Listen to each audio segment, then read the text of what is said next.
आणखी एक मोठी बातमी, काँग्रेसचे प्रदेशाध्यक्ष हर्षवर्धन सपकाळ दिल्लीत पोहोचलेत। विधान परिषद निवडणुकीच्या अनुषंगाने ते वरिष्ठांशी चर्चा करणार असल्याची माहिती सूत्रांकडून मिळते। विधान परिषदेची जागा काँग्रेसला मिळावी यासाठी सपकाळ आग्रही आहेत किंवा आग्रह धरणार असल्याचं देखील सूत्रांकडून कळतंय। विधान परिषद निवडणुका जाहीर झाल्यात, या संदर्भात माहिती आपण घेऊयात आमचे प्रतिनिधी प्रमोद जगताप यांच्याकडून। प्रमोद, या संदर्भात हर्षवर्धन सपकाळ आले दिल्लीमध्ये, काय घडामोडी तिथे?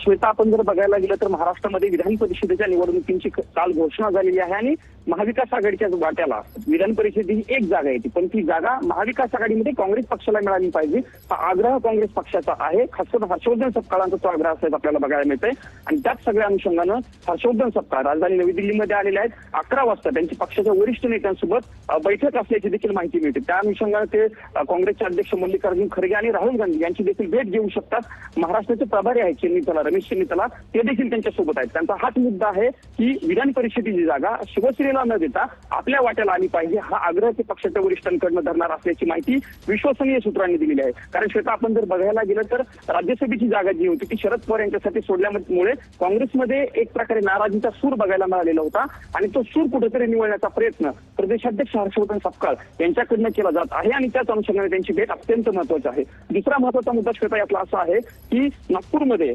नितीन राऊत आणि विकास ठाकरे यांच्यामधील संघर्ष मोठ्या प्रमाणात वाढल्याचं बघायला मिळालं होतं। नितीन राऊतांनी काल जाहीरपणे माध्यमांमध्ये स्टेटमेंट केलेलं करत नाराजी व्यक्त केलेली होती।